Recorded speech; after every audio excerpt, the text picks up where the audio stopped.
अभी देखना आवाज आ गई क्या? अभी आ गई होगी। ध्यान नहीं दिया जल्दबाजी। हाँ जी देखो, अभी हम पढ़ रहे हैं अंतर्वेशन और बहिर्वेशन। अंतर्वेशन आपके सिलेबस में है, जबकि बहिर्वेशन आपके सिलेबस में नहीं है। ना हमें बहिर्वेशन की एक भी विधि पढ़नी है, हमें केवल अंतर्वेशन की विधियां पढ़नी है। इंटरपोलेशन, यदि एफ एक्स का मान एक्स के परिसर के किसी मध्यवर्ती मान के संगत ज्ञात करना हो, यानी कि किसी जो एक्स की आपको रेंज दे रखी है उसके किसी मध्यवर्ती यानी मीडिएटर वैल्यू के लिए आपको एफ एक्स का मान अगर ज्ञात करना है तो उसे आप क्या कहते हो? अंतर्वेशन। लेकिन रेंज से बाहर, रेंज के बाहर किसी बिंदु पर यदि एफ एक्स का मान ज्ञात करना है तो उसे कहेंगे हम बहिर्वेशन, यानी कि आउटर पोलेशन या फिर एक्स्ट्रापोलेशन। उसे कहोगे आप बहिर्वेशन यानी कि आउटर पोलेशन या फिर एक्स्ट्रापोलेशन। यानी कि रेंज के बाहर ज्ञात करना जब तो आउटर पोलेशन, और रेंज के अंदर ज्ञात करना तो ये क्या कहलाता है आपको? ये आउटर पोलेशन होता है और ये इनर पोलेशन होता है। बोलो कोई समस्या? लेके आएंगे मिड टर्म। ये मिड टर्म के लिए ज्ञात करते हो या आउटर टर्म के लिए ज्ञात करते हो? एग्जाम्पल के तौर पर, जैसे कि यहाँ वर्ष है और इधर जनसंख्या दे रखी है करोड़ों में, पॉपुलेशन है, यहाँ ईयर दे रखी है आपकी, जनसंख्या दे रखी है करोड़ों में। अब जैसे कि वर्ष दे रखा है 1990, 1995,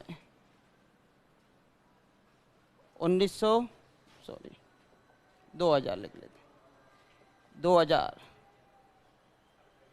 इधर से 2005 में जनसंख्या दे रखी है इस प्रकार 25 करोड़, 35 करोड़, 42 करोड़ और 49 करोड़। ठीक है भाई, ये आपकी जनसंख्या दे रखी है। तब अजय 1997 पे जनसंख्या अगर ज्ञात करवाए, 1997 बोलो 90 और 2005 की रेंज के अंदर है। बोलो 1997 1997 जो है वो इस रेंज के अंदर है या नहीं है? तो इसे कहेंगे अंतर्वेशन। क्या कहोगे? अंतर्वेशन। और अगर आपसे ज्ञात करवाता 2010 की या 2008 की तो ये क्या कहलाता आपका? बहिर्वेशन। तो तब 1997 पर जनसंख्या ज्ञात करना, जनसंख्या ज्ञात करना अंतर्वेशन,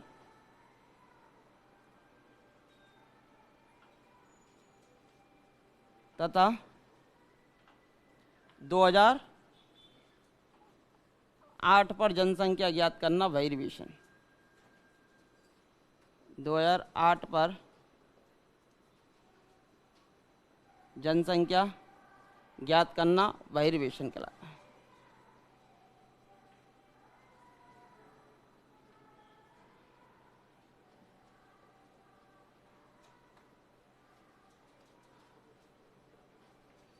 बहिर्वेशन कहलाता है।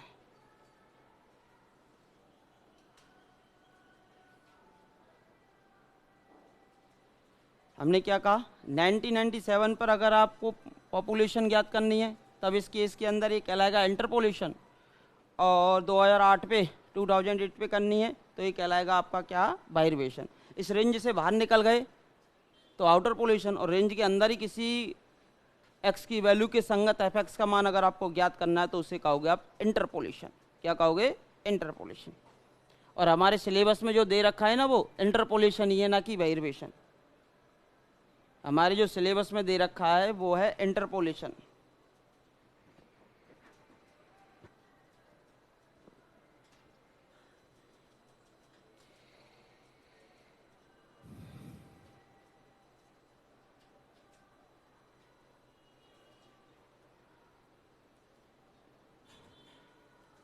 ठीक है भाई,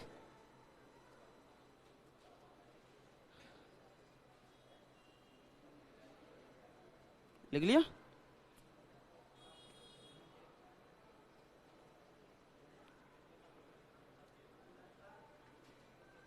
ठीक है भाई। अब लिखेंगे अंतर्वेशन ज्ञात करने की विधियां।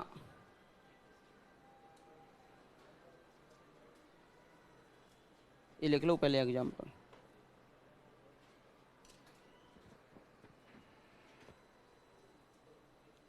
अंतर्वेशन ज्ञात करने की विधियां।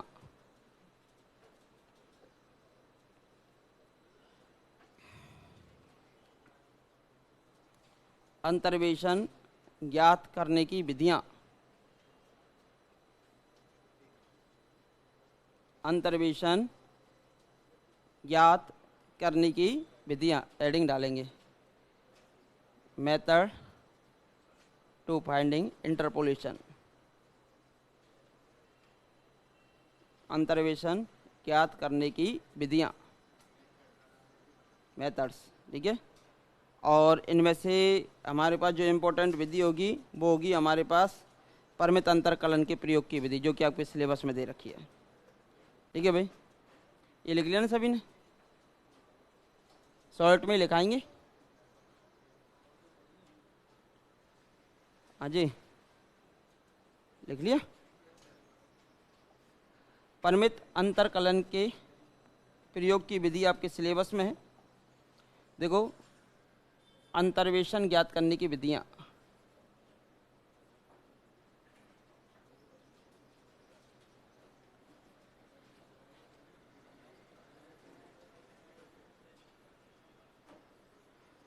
अब देखो, इसमें यहीं से एक चार्ट के रूप में इसे तैयार कर लेंगे। तो कर ले बात, पेमेंट ले ली,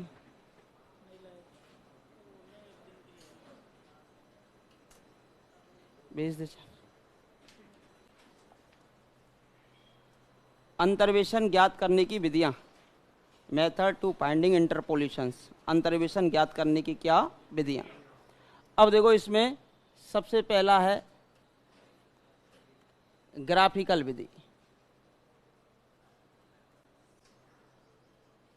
ग्राफिकल मेथड, जो कि सिलेबस में नहीं है, ठीक है, पर हमें पता होना चाहिए कौन सी विधि है। एक ग्राफिकल विधि।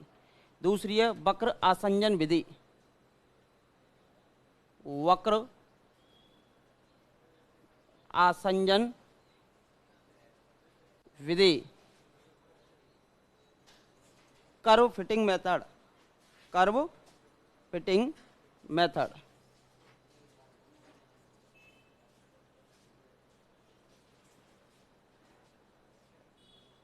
Curve fitting method. और तीसरी है आपकी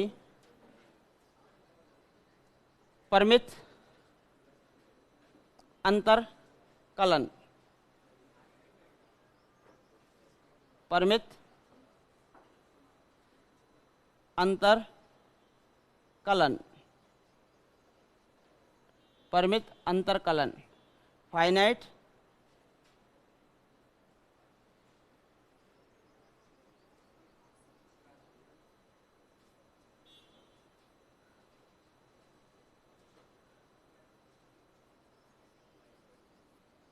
कैलकुलस। देखो, अगर x की कोई भी रेंज दे रखी है और x की रेंज के अंदर अगर fx का मान ज्ञात करना है तो उसे अंतर्वेशन, और x की रेंज के बाहर अगर fx का मान ज्ञात करना है तो उसे कहते हो आप बहिर्वेशन। x की रेंज के अंदर fx का मान ज्ञात करना है तो अंतर्वेशन यानी कि इंटरपोलेशन, और x की रेंज के बाहर अगर मान ज्ञात करना है तो उसे बहिर्वेशन। ठीक है भाई। अब अंतर्वेशन ज्ञात करने की हमारे पास विधियां होती हैं। पहली विधि होती है जिसे कहा जाता है ग्राफिकल विधि या आलेखीय विधि। ठीक है भाई। दूसरी होती है वक्र आसंजन विधि यानी कि कर्व फिटिंग मेथड। अब ना तो ये आपके सिलेबस में है और ना ही ये वाली आपके सिलेबस में। अब ये दो सिलेबस में है नहीं, तो तीसरी आपके सिलेबस में परिमित अंतरकलन, फाइनाइट डिफरेंट कैलकुलस। परिमित अंतरकलन प्रयोग की विधि। परिमित अंतरकलन प्रयोग की विधि। ठीक है भाई।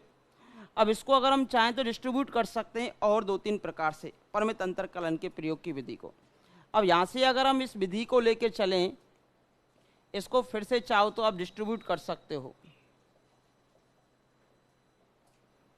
इसको चाहो तो फिर से आप डिस्ट्रीब्यूट कर सकते हो।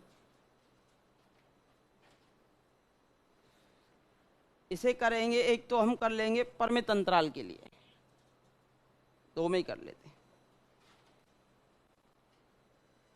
परिमित अंतराल के लिए, परिमित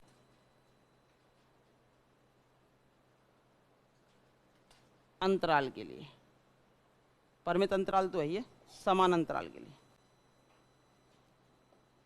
परिमित पे तो चल ही रहे, समान अंतराल के लिए, फॉर इक्वल इंटरवल, समान अंतराल के लिए। इसको कितने पार्ट में तोड़ दिया आपने? दो पार्ट में, एक तो समान अंतराल के लिए और दूसरा है असमान अंतराल के लिए, अनइक्वल इंटरवल, असमान अंतराल के लिए। अब इसको दो पार्ट में तोड़ दिया, यानी समान अंतराल यानी कि फॉर इक्वल इंटरवल्स,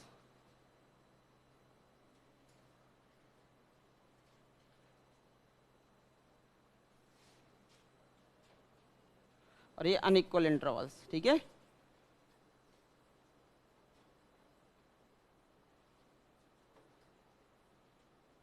एक समान अंतराल के लिए, दूसरा असमान अंतराल के लिए। यहाँ से एक क्वेश्चन बन जाता है, कई बार बन भी चुका है, इस बार नहीं बना, इस बार ऑपरेटर से बने थे 3 क्वेश्चन जो मैं आपको करा चुका हूँ। अंतर्वेशन ज्ञात करने की 3 विधियाँ, ग्राफिकल है, वक्रासंजन है, परिमित अंतरकलन के प्रयोग की विधि है। इसको फिर से मैंने कितने पार्ट में तोड़ दिया? 2 पार्ट में तोड़ दिया, यानी कि पार्ट नंबर फर्स्ट और part number second, part first और पार्ट सेकंड। अब इसको 2 पार्ट में तोड़ दिया। अब यहाँ से इसको भी समान अंतराल के लिए, इसको भी आप 2 पार्ट में तोड़ सकते हो। समान अंतराल वाले को भी अब फिर से कितने पार्टों में तोड़ोगे? 2 पार्ट में। अब इसको भी आप यहाँ से 2 पार्ट्स में फिर से तोड़ दीजिए, पार्ट नंबर ए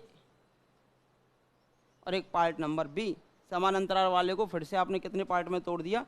2 में तोड़ दिया। समान अंतराल के लिए ही बनेंगे, ठीक है। अब समान अंतराल के लिए 2 पार्ट में तोड़ देते हो, एक तो परिमित अंतरकलन वाली आ जाती हैं और एक आ जाएंगी केंद्रीय अंतर्वेशन की विधियाँ। इसको 2 पार्ट में तोड़ेंगे। पार्ट नंबर 1 में 2 विधियाँ आएंगी, यानी कि परिमित अंतरकलन वाली में 2 विधियाँ आएंगी। परिमित अंतरकलन जो चल रहा है ना, इसमें आती हैं भाई 2 विधियाँ। एक विधि तो आएगी आपके पास न्यूटन ग्रेगरी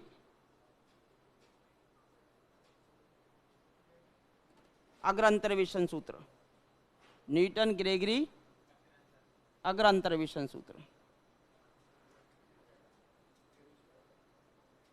आवाज नहीं करेंगे भाई।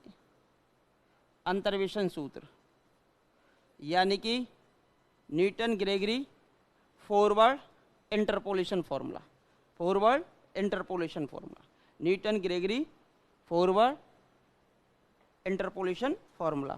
एक आएगा आपका पक्ष यानी कि बैकवर्ड, या फिर ऐसे लिख सकते हो न्यूटन ग्रेगरी पक्ष अंतर्वेशन फॉर्मूला। न्यूटन ग्रेगरी, कहीं ग्रेगरी भी आता है, कहीं ग्रेगरी भी लिखा आता है। पक्ष यानी बैकवर्ड, अंतर्वेशन यानी कि इंटरपोलेशन।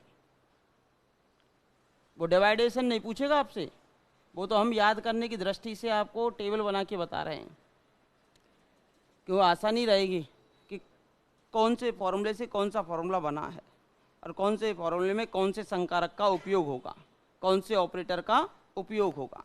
हमने क्या कहा? समान अंतराल के लिए परिमित अंतरकलन के प्रयोग की विधि को आपने 2 पार्ट में कर लिया डिस्ट्रीब्यूट, एक तो समान अंतराल के लिए और एक असमान अंतराल के लिए। समान अंतराल को आपने 2 पार्ट में कर दिया, यानी परिमित अंतरकलन वाले में एक तो आपने कर दिया न्यूटन ग्रेगरी अग्र अंतर्वेशन सूत्र और न्यूटन ग्रेगरी पक्ष अंतर्वेशन सूत्र, और दूसरा इसका पार्ट कर दिया इसी का पार्ट नंबर बी, उसमें कर दिए केंद्रीय अंतर्वेशन। अंतर्वेशन ही है लेकिन कौन सा है? केंद्रीय है, लेकिन ये भी इक्वल इंटरवल के लिए बनता है। केंद्रीय अंतर्वेशन यानी कि सेंट्रल डिफरेंस। कौन से डिफरेंस आ जाएंगे बोलो? Central difference.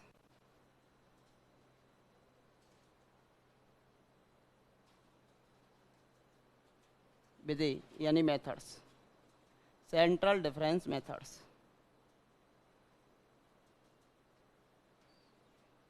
अब चूंकि मैंने इसको परिमित अंतर वाले में इसी में क्यों लिया, समान अंतराल वाले में, क्योंकि ये जो बनेंगी ना वही न्यूटन ग्रेगरी के अग्र अंतर्वेशन सूत्र से बनेंगी। किससे बनेंगी?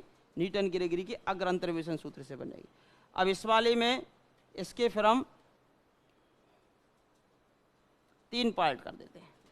इस वाले में हम इसके कितने पार्ट कर देते हैं? 3। एक तो करेंगे गॉस का अग्र,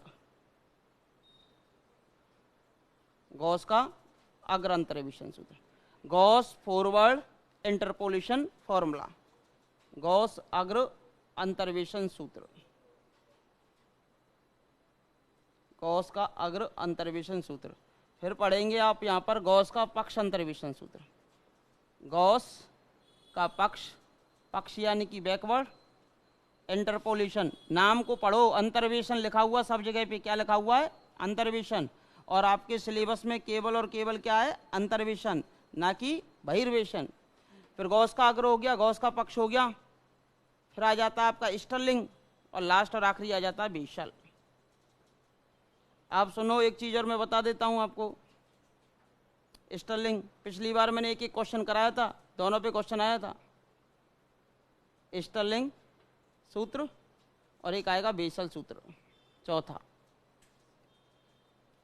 अब एक चीज बता देते हैं हम आपको, सेकेंड ग्रेड 2023, सेकेंड ग्रेड 2023 में ये फॉर्मूला पूछ लिया गया है। अब देखो आरपीएससी ने 3 पेपर लिए हैं अभी जस्ट, एक तो लिया फर्स्ट ग्रेड 2022 का, एक सेकेंड ग्रेड 2022 का, और एक लिया है अब आपका Sanskrit department second grade 2023। 3 paper हो गए। अब देखो तीनों पेपर की खास बात, जो पकड़ सकता है वो इंटेलिजेंट होता है हमेशा। फर्स्ट ग्रेड में पूछा गया था, वहीं से आप आकलन कर सकते हो कि गॉस का अग्र, गॉस का पक्ष आप पहचानते हो, लेकिन गॉस बेसल जब बनाते हो ना तो गॉस के पक्ष का परिवर्तित रूप लिया जाता है, गॉस के पक्ष का परिवर्तित रूप लिया जाता है। कौन से सूत्र को बनाने के लिए? बेसल के सूत्र को बनाने के लिए गॉस के पक्ष का परिवर्तित रूप, यानी 2 तो ये हो गए, तो तीसरा फॉर्मूला और बनता है, उसे कहते हैं गॉस का तृतीय सूत्र। कौन सा? गॉस का तृतीय सूत्र। तो यहाँ पर भले अगर हेडिंग डालना चाहो ना तो यहाँ पर उसे गॉस का तृतीय सूत्र, जो आरपीएससी ने भी माना था, वो गॉस का तृतीय सूत्र था। जेपीएच में जेपीएच आरबीडी अदर पब्लिकेशंस की किताब देखते हो तो वहाँ पर लिखा है गॉस का परिवर्तित सूत्र, गॉस के पक्ष का परिवर्तित रूप, यानी गॉस का पक्ष ही है लेकिन परिवर्तित रूप है। जबकि कृष्णा पब्लिकेशन की किताब देखते हो तो वहाँ लिखा हुआ है गॉस का तृतीय सूत्र, गॉस का तृतीय सूत्र। और आरपीएससी ने भी क्या माना था? उसे गॉस का तृतीय सूत्र माना था। तो यहाँ से अगर आप हेडिंग डालना चाहो तो गॉस तृतीय सूत्र भी डाल सकते हो, गॉस तृतीय सूत्र, गॉस तृतीय सूत्र। ठीक है भाई, गॉस का अग्र, गॉस का पक्ष, गॉस का तृतीय। अब ये जो गॉस का तृतीय बनता है, गॉस के पक्ष को मूल बिंदु से 1 पर प्रतिस्थापित करके बनता है। अब जैसे ही आप, ये स्टर्लिंग है आपका, ठीक है, ये प्रतिस्थापित करके बनता है, और ये थर्ड फॉर्मूला है, और इसी से हमारा बेसल बनता है। गॉस का अग्र और गॉस के तृतीय का अगर मैं एवरेज ले लूँ तो क्या बनता है? बेसल बनता है। तो बेसल में मैंने कराया था वो फॉर्मूला पिछली बार, तो बेसल बनता है। अब बेसल बन गया, यानी कि फर्स्ट ग्रेड 2022 में बेसल बनाने के लिए जो सूत्र यूज किया जाता है वो पूछा था फर्स्ट ग्रेड 2022 में। फिर जैसे ही हमारे पास होता है सेकेंड ग्रेड 2022, जिसमें मैंने एक ही क्वेश्चन कराया था बेसल का, और स्टर्लिंग में भी एक ही क्वेश्चन कराया था, और मैंने कहा था कि विधि से भी करा दिया था काफ़ी क्लासों में, और मैंने कहा था कि सीधा इसका आंसर आपको क्या करना है? याद करना है, क्योंकि टाइम आपके पास कम होता है। वो सीधा के सीधा विथ डिजिट वही क्वेश्चन उठ के आया था, और यूट्यूब पे भी सॉल्व करा रखा था। तो दूसरा आपका यहाँ से आ गया था। ठीक है, तीसरा जो सेकेंड ग्रेड 2023 हुआ है, सेकेंड ग्रेड 2023 में ये सूत्र पूछा है, बेसल सूत्र। सेकेंड ग्रेड 2023 में निम्न में से बेसल सूत्र है, ये लिख के दे दिया था, और सेकेंड ग्रेड 2023 में बेसल सूत्र है, यानी कि तीनों में कहाँ से पूछा है? बेसल से। तो अब जो आरपीएससी पेपर लेगी तो बेसल का नामो निशान नहीं आएगा, स्टर्लिंग का आएगा, या इनमें से ऊपर वालों का कोई भी फॉर्मूला आएगा, क्योंकि तीनों में पूछ चुकी है। फर्स्ट ग्रेड में भी पूछ चुकी है, सेकंड ग्रेड में भी पूछ चुकी है 2022 में, और यहाँ से संस्कृत डिपार्टमेंट 2023 में भी पूछ चुकी है। तो यहाँ पर हमें फोकस करना होता है, पुराने पेपरों को ठीक ठाक एनालाइज कर लिया जाता है। बट एक चीज़ ध्यान रखना हमेशा, जैसे कि अब आपको जीके का पेपर दे रहे हो, जीके का पेपर दिया अभी आपने, अभी क्या होगा कि जब 2-4-5 क्वेश्चन सही के इर्द गिर्द घुमा के अगले पेपर में पूछेगा एग्जामिनर, क्योंकि वही एग्जामिनर होगा जिसने पीछे वाला पेपर बनाया है। तो क्योंकि 5-6 महीने के अंतराल में वही एग्जामिनर होते हैं जिन्होंने वो पिछले वाला पेपर बनाया, तो उनके माइंड में वही क्वेश्चन ज़्यादातर घूमते हैं, और वही क्वेश्चन ज़्यादातर घूमते हैं तो वहीं से क्वेश्चन उठाने का प्रयास करता है कि अच्छा मैंने फर्स्ट ग्रेड 2022 में ये दे दिया, तो इसी से मैं थोड़ा सा आगे बढ़ के दे देता हूँ, फिर यहाँ से ही एक क्वेश्चन दे देता हूँ। ऐसे ही फर्स्ट ग्रेड 2022 में स्पेयर कौन सिलेंडर से आपका दिया था, पोलर लाइन वाला, पोलर लाइन ध्रुवीय रेखा वाला, और वही क्वेश्चन उठाकर कहाँ दे दिया था आपका, सेकंड ग्रेड 2022 में दे दिया था। तो हमें थोड़ी सी जो ओल्ड क्वेश्चंस का हमें बेनिफिट मिलता है, 8 से 10 क्वेश्चंस का, ज़्यादा का नहीं तो 8 से 10 क्वेश्चंस भी काफ़ी होते हैं, और नहीं तो उससे रिलेटेड आ जाते हैं। हमने क्या कहा, अब हमें क्या पढ़ना है, सबसे पहले केंद्रीय अंतर्वेशन विधि पढ़नी है, गॉस का अग्र अंतर्वेशन सूत्र, गॉस का पक्ष अंतर्वेशन सूत्र, गॉस का तृतीय सूत्र, स्टर्लिंग सूत्र और बेसल सूत्र। ठीक है भाई। अब यहाँ से सबसे पहले मैंने आपको क्या कहा कि भाई हम सबसे पहले अंतर्वेशन ज्ञात करने की विधियों की बात करें, एक तो ग्राफिकल मेथड पढ़ते हैं, एक कर्व फिटिंग मेथड पढ़ते हैं, एक फाइनाइट डिफरेंट कैलकुलस यानी परिमित अंतरकलन के प्रयोग की विधि पढ़ते हैं। इसको मैं 2 पार्ट्स में डिवाइड कर सकता हूँ, एक तो समान अंतराल के लिए और एक असमान अंतराल के लिए, एक तो समान अंतराल के लिए और एक असमान अंतराल के लिए। अभी मैं समान वाले के केस में ही चल रहा हूँ। समान वाले केस में पहले परिमित अंतरकलन डाल सकते हो, यानी कि इसमें 2 पढ़ते हो, न्यूटन का अग्र और न्यूटन का पक्ष, बट ग्रेगरी लिखा आ जाता है और कभी कभार ग्रेगरी लिखा नहीं आएगा, न्यूटन का फॉरवर्ड और न्यूटन का बैकवर्ड, यानी कि न्यूटन का अग्र और न्यूटन का पक्ष। अब यहाँ हमें एक चीज़ ध्यान रखनी पड़ती है, यहीं से हम थोड़े थोड़े से पॉइंट बढ़ा लेते हैं। इसमें डेल का प्रयोग होता है, डेल संकारक का। कौन से संकारक का? डेल संकारक का प्रयोग। अब यहाँ से हमें ये पता चल जाता है कौन किसमें किसका प्रयोग होगा। इसमें डेल संकारक का प्रयोग होगा। न्यूटन ग्रेगरी पक्ष अंतर्वेशन सूत्र, इसमें नेबुला का प्रयोग होता है। किसका होता है बोलो? नेबुला संकारक का प्रयोग, नेबुला संकारक का प्रयोग। इसमें नेबुला ऑपरेटर का प्रयोग होता है। उसमें कौन से ऑपरेटर का होता है बोलो? डेल का। इसमें डेल का होता है और इसमें किसका होता है बोलो? नेबुला का। उसमें डेल का और इसमें किसका होता है बोलो? नेबुला का। 2 हो गए। अब चूंकि गॉस का अग्र अंतर्वेशन सूत्र, अब ये जो गॉस का अग्र अंतर्वेशन सूत्र है ना, ये व्युत्पन्न किया जाता है न्यूटन के अग्र से, न्यूटन ग्रेगरी के अग्र अंतर्वेशन से। तो गॉस का अग्र जो है ये न्यूटन ग्रेगरी के अग्र अंतर्वेशन सूत्र से बनाया जाता है। कौन से सूत्र से? अग्र अंतर्वेशन सूत्र से। अग्र अंतर्वेशन सूत्र से बनाया जाता है। यहाँ पूरा निचोड़ आ जाएगा, बस फॉर्मूले लिखने और उन पर क्वेश्चंस करने और कुछ नहीं है।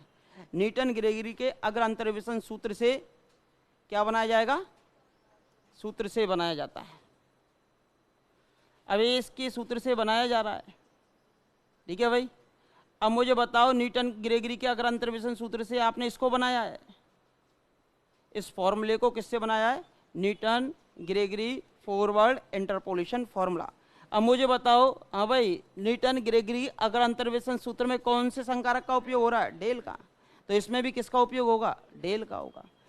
अब चूंकि गॉस का जो पक्ष है ना, गॉस का पक्ष, ये भी किससे बनाया जाएगा बोलो? न्यूटन ग्रेगरी के अग्र अंतर्वेशन सूत्र। यहाँ कंफ्यूजन वाला सैम्पल यही होता है कि एग्जामिनर दे देता है कि निम्न में से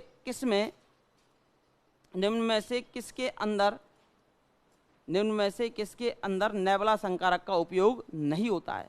अब एग्जामिनर ऑप्शन कैसे देगा? एक तो दे देगा न्यूटन का अग्र अंतर्वेशन सूत्र, एक दे देगा न्यूटन का पक्ष अंतर्वेशन सूत्र, और एक दे देगा आपका गॉस का पक्ष अंतर्वेशन सूत्र, और चौथा ऑप्शन दे देगा सेकंड और थर्ड दोनों, सेकंड और थर्ड दोनों। जबकि सेकंड और थर्ड दोनों देगा, या फर्स्ट और थर्ड दोनों, फर्स्ट और थर्ड आएंगे ना, क्योंकि गॉस के पक्ष में भी नहीं होता और गॉस के अग्र में भी नहीं होता। अब यहाँ से एक चीज़ देखो, अब ये दोनों ही एक ही किससे बन रहे हैं? दोनों की दोनों न्यूटन के अग्र से बन रहे हैं। अब ये दोनों की दोनों ही न्यूटन के अग्र से बन रहे हैं, ये भी न्यूटन के अग्र से ही बनता है।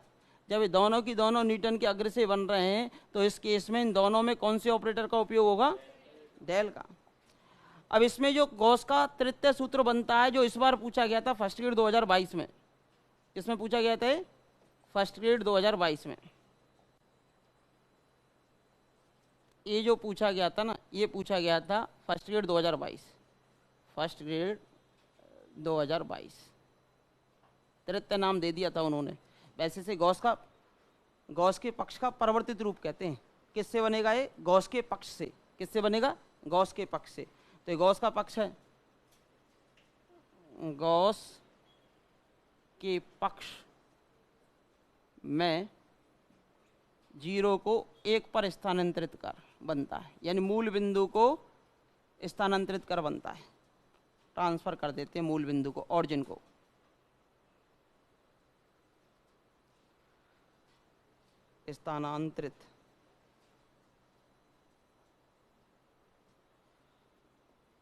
स्थानांतरित करने पर।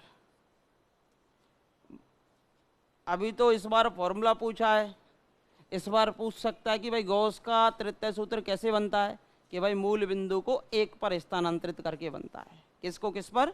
मूल बिंदु को 1 पर स्थानांतरित करके। किससे? गॉस के पक्ष से। अब मुझे एक चीज बताओ भाई, गॉस का अग्र बना है न्यूटन के अग्र से, गॉस का पक्ष भी बना है न्यूटन के अग्र से। इन दोनों में किसका उपयोग हो रहा है? डेल का। इसमें भी डेल का है तो इन दोनों में डेल का, इन दोनों में डेल का उपयोग हो रहा है। और ये वाला किससे बना है बोलो? गॉस के पक्ष से। तो इसमें भी किसका उपयोग होगा? डेल का। अभी तक सब में डेल का हो रहा है। अब इसके बाद आता हूं स्टर्लिंग। स्टर्लिंग में क्या होता है? स्टर्लिंग में गॉस के अग्र का और गॉस के पक्ष का औसत ले लेते हैं। अग्र का और पक्ष का क्या ले लेंगे? औसत। गॉस के अग्र, गॉस के अग्र व पक्ष का, यानी कि फॉरवर्ड और बैकवर्ड फॉर्मूला, औसत। गॉस डाल लेना है ना दोनों जगह, औसत लेने पर। ये तो शॉर्ट में बताया जा रहा है आपको पूरा सारांश। अब इसका एवरेज ले लिया। हाँ भाई, गॉस का अग्र कौन से ऑपरेटर में बना है? डेल में। गॉस का पक्ष भी किस में बना है? डेल में। जब इनका एवरेज लेंगे तो वो भी किस में आएगा? डेल में। यहाँ भी कौन से ऑपरेटर का उपयोग? डेल का ही उपयोग होता है। फिर आता है बेसल। अब गॉस के अग्र और गॉस के तृतीय सूत्र, इन दोनों का क्या ले लेंगे? औसत। गॉस के अग्र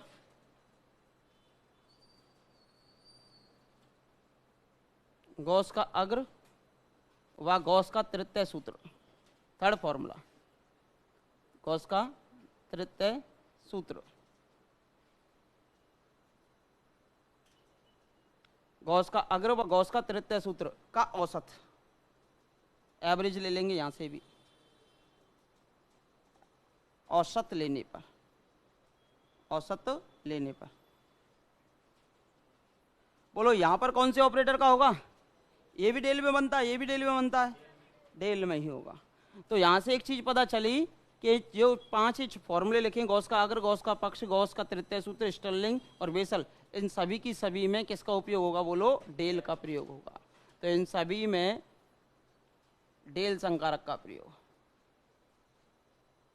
डेल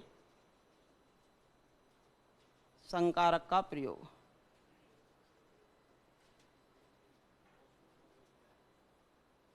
किसका प्रयोग बोलो? डेल संकारक का प्रयोग। इन सभी में जो प्रयोग होगा वो कौन से ऑपरेटर का होगा? डेल का होगा। अभी हमने समान के पढ़े हैं, अभी हम पढ़ेंगे किसके? असमान के, अनइक्वल इंटरवल्स के लिए। अभी हमने किसके लिए पढ़े? समान के। अभी हम पढ़ेंगे असमान के लिए। एक तो सूत्र मिल जाएगा आपको इन्हीं फॉर्मूलों में से, या एक क्वेश्चन मिल जाता है इन्हीं फॉर्मूलों में से। एक दो क्वेश्चन आपके ऑपरेटर से रिलेटेड मिल जाते हैं, एक दो क्वेश्चन आपके समाकलन वाले पोर्शन से मिल जाते हैं। तो ऐसे करके 6-7 क्वेश्चन हो जाते हैं और 2 अंतर समीकरण से मिल जाते हैं। तो 8 क्वेश्चन इस बार देखने को मिले थे, 6 फर्स्ट ग्रेड में और 8 सेकंड ग्रेड में। और 2018 जन 10 वाली जो 2018 वाली जन 19 में जो संस्कृत डिपार्टमेंट हुई थी उसमें 10 क्वेश्चन देखने को मिले थे यानी के। ठीक है, अब देखो यहाँ तक तो किसी को दिक्कत ही नहीं है। अब हम डिवाइड कर लेते असमान अंतराल वाले पोर्शन को। हाँ लिख लेना, तो कौन सी दिक्कत है, तो लिखना तो है ही है। अब कौन से पोर्शन को डिवाइड करेंगे बोलो? असमान अंतराल। अजय, अब असमान अंतराल वाले को दो पार्ट में डिवाइड करते हैं। असमान वाले को दो पार्ट में डिवाइड करते हैं।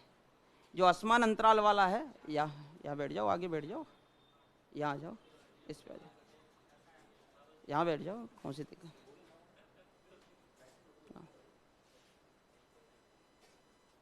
असमान अंतराल वाले को कितने पार्ट में डिवाइड करेंगे? दो में, अनइक्वल इंटरवल्स को। अब एक पार्ट ए और एक पार्ट है बी। एक पार्ट है आपका ए और एक पार्ट है आपका बी। ए पार्ट में तो पढ़ेंगे आप लांगराज का फॉर्मूला। आवाज नहीं करेंगे भाई, समझदार बच्चे कभी आवाज नहीं करते। लांगराज सूत्र पहला जो होगा वो कौन सा सूत्र होगा? लांगराज सूत्र। और दूसरा जो होगा आपका न्यूटन का, ये भी न्यूटन का ही है, न्यूटन का विभाजित अंतर्वेशन सूत्र। शब्द आ गया क्या बोलो? विभाजित। इसको सर्किल में बंद कर लेना, विभाजित अंतर्वेशन सूत्र। अंतर्वेशन सूत्र कहने का मीन क्या हुआ? विभाजित अंतर्वेशन सूत्र जो है ना, इसे बोलेंगे न्यूटन डिवाइडेड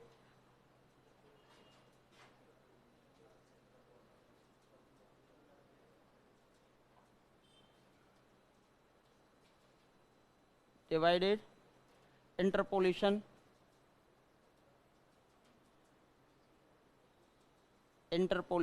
फॉर्मूला।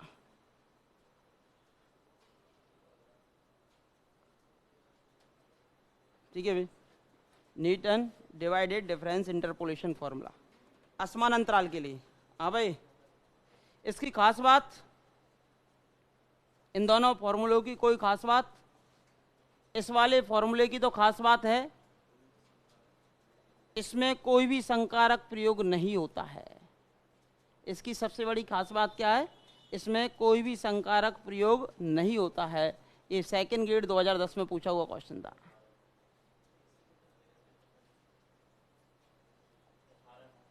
अठारह में था, तो सेकंड ग्रेड 2018 में पूछा हुआ क्वेश्चन था।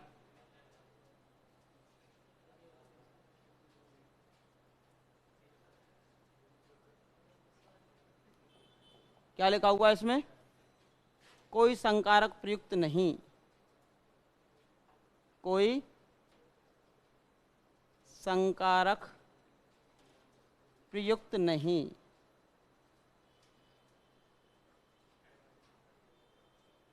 इसमें कोई भी ऑपरेटर का यूज नहीं होता भाई। न्यूटन का विभाजित अंतर्वेशन सूत्र, हाँ जी, इसमें बोलो न्यूटन का विभाजित अंतर्वेशन सूत्र, इसमें एक ऑपरेटर का उपयोग होता है। इसे बोल तो डेल तो आता लेकिन भीतर डॉट आता जो दिखाई नहीं देता कभी कभार। डेल तो आता लेकिन अंदर क्या आता है? डॉट आता है जो आपको कभी कभार दिखाई नहीं देता, या फिर दिखाई नहीं देता तो इस कारण एग्जामिनर उसे दिखाने का प्रयास करता है तो ऐसे दिखा देता है, डेल को काट दिया। तो इसका मतलब हो गया कैसा है? विभाजित अंतर। विभाजित अंतर वो तो नॉर्मल अंतर होता है, नॉर्मल डिफरेंस होता है, F x plus H minus का एफ एक्स, ये आएगा आपका विभाजित अंतर, डिवाइडेड डिफरेंस। ये कौन सा आता है? डिवाइडेड डिफरेंस, विभाजित अंतर संकारक। ये कौन सा है बोलो? विभाजित अंतर संकारक। विभाजित अंतर संकारक का प्रयोग होता है, विभाजित अंतर संकारक का प्रयोग, डिवाइडेड डिफरेंस ऑपरेटर, विभाजित अंतर संकारक का प्रयोग। हाँ भाई, फर्स्ट ग्रेड की बात बता दें, अभी हम पहले फर्स्ट ग्रेड की चर्चा करेंगे, फिर सेकंड ग्रेड की कर ही रहे हैं। संकारक दोनों की करेंगे, तीनों की करेंगे।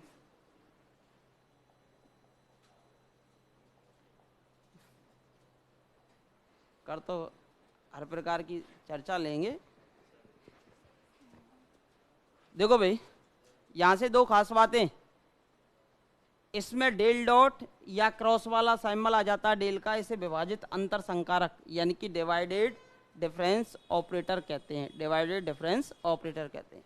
इसमें कोई भी संकारक प्रयुक्त नहीं होता है, असमान के लिए है। असमान वाले को भले ही समान वाले पे लगा दो तो कोई फर्क नहीं पड़ता है, असमान वाले को समान वाले पे लगा दो कोई फर्क नहीं पड़ता है। अगर आप फर्स्ट ग्रेड के जब से लगा के अब तक जितने भी पेपर हुए हैं, शुरू से लगा के अंत तक जितने भी पेपर हुए, अगर उन पर फोकस डालो तो एनए वाले पोर्शन में पहले 2 क्वेश्चन आते थे, और उस फोकस में आप देखोगे जैसे कि 10 पेपर हुए अब तक, मान के चलो या 6 हुए हैं 7 हुए, 6 या 7 में से एक क्वेश्चन आपका हर बार जो देखने को मिला है ना, वो किस पर मिला है? विभाजित अंतर संकारक, फर्स्ट ग्रेड में। इस पे एक क्वेश्चन आता है, इस ऑपरेटर पे ही आ जाता है, अंतर्वेशन सूत्र पे आए या नहीं आए, लेकिन इस ऑपरेटर पे आ जाता है फर्स्ट ग्रेड हमेशा। सेकंड ग्रेड में इस बार भी नहीं आया, इस पे सेकंड ग्रेड में इस बार भी नहीं आया। अभी जो ये फर्स्ट ग्रेड गई 2022, इसमें तो एक तो इस ऑपरेटर से सीधा फॉर्मूला पूछा था, सीधा। भाई असमान अंतराल के लिए कहीं आपके माइंड के अंदर 2 चीजें मत नहीं बैठ जाएं क्या, कि साहब ये असमान अंतराल के एक आ जाए, हमें समान में लगा सकें कि ना लगा सकें? लगा सकते हो, असमान के लिए लग जाएगा तो समान के लिए भी लग जाएगा। लेकिन ये असमान और समान दोनों के लिए लग जाते हैं। माइंड में 2 चीजें ने फिक्स कर लो पहले तो। मैंने क्या कहा, जो असमान वाला है ना वो समान के लिए लग जाएगा, लेकिन समान वाला असमान के लिए नहीं लगता है। असमान वाला समान के लिए लग जाएगा, लेकिन अब यहां से फिर एक चीज आ गई निकल कर, वो मैंने पिछली बार भी कराया था, और फर्स्ट ग्रेड में वहां से फिर क्वेश्चन पूछ लिया। फर्स्ट ग्रेड में एक तो इस फॉर्मूले पे ये जो डेल डॉट था, इस पे एक सीधा क्वेश्चन पूछा था, डेल स्क्वायर BCD दिया था और FA, तो माइनस के 1/A BCD कुछ ऐसा आता है, ठीक है, वो मैं कराऊंगा इसमें। अब इसमें क्या किया इन्होंने, अब इंटेलिजेंट तो ये हैं शुरू से एग्जामिनर, और आप उनसे ज़्यादा हो। अब उन्होंने क्या किया, इसमें और इसमें रिलेशन पूछ लिया। क्या पूछ लिया? रिलेशन। अब इसमें और इसमें ये संबंध है, और ये मैंने पिछली बार भी कराया था, सभी की कॉपियों में हो रहा है, और इस पर क्वेश्चन भी कराया था। इसमें और इसमें एक रिलेशन पूछा था। अब ये वाला इसमें कब कन्वर्ट हो सकता है? जब अंतराल कैसा हो? समान हो। कैसा हो? समान हो। तो H का मान बराबर बराबर लिख के दे दिया, और बस ये पूछा था। तो ये जो संबंध है ना, इन दोनों में केवल एक ही केस में आ सकता है, जब अंतराल कैसा हो? समान हो, क्योंकि डेल समान अंतराल के लिए बनता है। क्या चीज? क्या कह रहे हो? समान अंतराल, यानी कि 2 क्वेश्चन यहां से, एक सिंपसन का फर्स्ट ग्रेड में कितने हो गए? 3। एक सिंपसन का यानी कि समाकलन वाला 3 क्वेश्चन तो ये हो गए थे, और टोटल 6 क्वेश्चन थे फर्स्ट ग्रेड में। फर्स्ट ग्रेड 2022 में टोटल 6 क्वेश्चन थे। सीट में देखो अगर दिखाई दे रहा हो तो।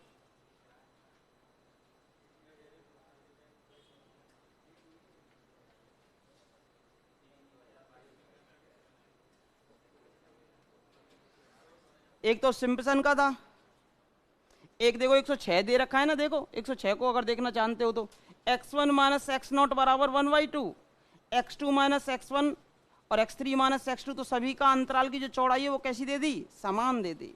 और समान दे दी तो f x not x1 x2 और x3, इस वाले ऑपरेटर को कभी कभार ऐसे और लिख दिया जाता है, कहाँ गया वो वाला, ऐसे भी लिखा जाता है, f 2 वेरिएबल पे लगा हुआ है तो 2 आ जाएंगे x नॉट x1, 3 पे लगा हुआ तो 3 आ जाएंगे।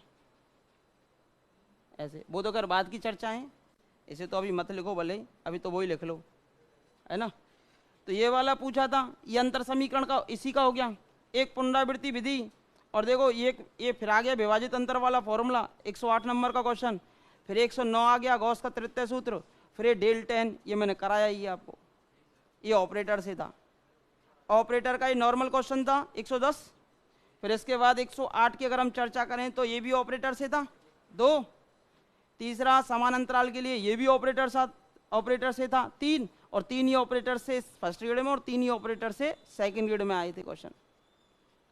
8 हमारे क्वेश्चन स्फीयर कॉन सिलेंडर से यहाँ थे, और 8 ही क्वेश्चन हमारे फर्स्ट ग्रेड में थे, दोनों जगह 8-8 क्वेश्चन थे। और एक सिम्पसन का हो गया, एक मूल ज्ञात करने का हो गया। इस प्रकार हमारे क्वेश्चंस मिले थे, टोटल 6। ठीक है भाई। और एक गॉस का हो गया सूत्र। एक चीज फिक्स कर लेना, एक सूत्र 2 नंबर का 100% मिलेगा। 100%, 99.99 नहीं, अपितु 100%। एक तो सीधा ही सूत्र पूछता है, जैसे इस बार बेसल का पूछा है, इसमें गॉस का तृतीय पूछा है, इससे पहले सिम्पसन का 1/3 पूछ चुके हैं, या 3/8 रूल पूछ चुके हैं। तो एक ये जो 8-10-12 फॉर्मूले आएंगे, इनमें से एक फॉर्मूला तो सीधे ही एग्जाम पेपर में देखने को मिलता है। और वो तो तब भी याद करने हैं आपको, कुछ तो मैं याद करा ही दूंगा, फिर आपको बस रिवाइज करने होते हैं। एक पेज बनाना, उन पर सभी फॉर्मूले एक साथ लिखना, फिर उनको याद करते रहना। अब देखो, अब थोड़ा सा लिख लेते हैं अब इनके बारे में, फिर जिससे आपको कोई समस्या नहीं आए, है ना। हाँ भाई, अंतर्वेशन ज्ञात करने की विधियां, यानी x की रेंज के अंदर किसी x के मान के संगत अगर f(x) की वैल्यू आपको ज्ञात करनी है तो उसे कहेंगे आप इंटरपोलेशन। और इंटरपोलेशन ही आपके सिलेबस में है, बाहिर्वेशन आपके सिलेबस में नहीं है। एक तो होती है ग्राफिकल विधि, एक वक्र आसंजन विधि, एक परिमित अंतरकलन के प्रयोग की विधि। ये वाली सिलेबस में नहीं है, ये वाली सिलेबस में नहीं है, ये वाली सिलेबस में। अब इसको चाहो तो आप 2 दृष्टि से डिवाइड कर सकते हो फाइनाइट डिफरेंस को, एक तो समान अंतराल के लिए और एक असमान अंतराल के लिए। और असमान अंतराल यानी कि अनइक्वल इंटरवल, अनइक्वल इंटरवल के लिए केवल और केवल आप कितनी विधि पढ़ेंगे? 2। एक तो लैग्रांज का सूत्र जिसमें कोई ऑपरेटर उपयोगी नहीं होता, और दूसरा होता है न्यूटन का विभाजित अंतर्वेशन सूत्र, यानी कि न्यूटन डिवाइडेड इंटरपोलेशन फॉर्मूला, जिसमें डेल डॉट या डेल क्रॉस का उपयोग होता है, यानी डिवाइडेड डिफरेंस ऑपरेटर होता है। फिर इसमें हमने लिया था समान अंतराल के लिए, कौन से अंतराल के लिए? समान अंतराल के लिए। एक तो परिमित अंतरकलन जिसमें 2 विधियां पढ़ते हो, न्यूटन ग्रेगरी का अग्र अंतर्वेशन सूत्र, फिर पढ़ेंगे न्यूटन ग्रेगरी का पक्ष अंतर्वेशन सूत्र। अब ये 2 बन जाते हैं, इसमें नेबुला का उपयोग होगा, इसमें डेल का उपयोग होगा। अब इसमें नेबुला का उपयोग होता है और इसमें डेल का। यहाँ पर ही एक चीज ध्यान देनी होती है, पूरी एनए की किताब के अंदर जो आप पूरी पढ़ोगे यहाँ से, जो आपके सिलेबस में, यहाँ पर किसी भी ऑपरेटर में किसी भी सूत्र में नेबुला का उपयोग नहीं होता, केवल एक फॉर्मूले को छोड़कर। कौन से को? पक्ष। इस वाले में, पक्ष वाले में ही केवल नेबुला ऑपरेटर का उपयोग होता है, और किसी में भी नेबुला ऑपरेटर का प्रयोग नहीं होगा, समाकलन वालों में भी नहीं होगा। ठीक है। अब इसके बाद न्यूटन के अग्र में डेल का, अब न्यूटन के अग्र से ही गॉस का अग्र और गॉस का पक्ष बनेगा। ये केंद्रीय अंतर्वेशन होते हैं। अब देखो, इनकी एक एक विशेषता और बता देता हूं मैं। न्यूटन का अग्र और न्यूटन का पक्ष, न्यूटन का अग्र और न्यूटन का पक्ष। अब देखो इनकी एक एक विशेषता और देखो। डेल, एक तो डेल ऑपरेटर होता है ना। कौन सा ऑपरेटर होता है? डेल। हाँ भाई, डेल की जो टेबल होती है वो इस प्रकार चलती है, सही बात है, नीचे की तरफ। डेल की जो टेबल है वो नीचे की तरफ चलेगी। ठीक है। डेल ऑपरेटर जो होगा उसकी टेबल किसकी तरफ चलती है? नीचे की तरफ। और नेबुला वाले ऑपरेटर की जो चलती है वो ऊपर की तरफ चलती है। ठीक है, ये ऊपर की तरफ चलती है। अब देखो, शब्दों के साथ खेल होता है और हमें क्वेश्चन पहचानना होता है कौन सी विधि से करना है। ठीक है, मेनली, और कह देता है जब तो कोई समस्या होती नहीं। इसमें क्या होता है, डेल आगे से, यानी कि अगर न्यूटन का अग्र लगा रहे हो तो पहले मान को ही लेके चलना पड़ेगा, मूल बिंदु जो पहला समान अंतराल की, नहीं समान, जो समान अंतराल के लिए तो पहला जैसे कि पॉइंट आता है x0, तो अगला अंतराल h है सपोज दैट, तो अगला पॉइंट क्या आएगा? x0 plus h। समान अंतराल है तो अगला क्या आएगा बोलो? x0 plus 2h। ये प्रकार, मतलब h का अंतर आना चाहिए। फिर x0 प्लस 3h, और लास्ट वाला क्या आएगा बोलो? x0 प्लस nh, nवा पद, है ना।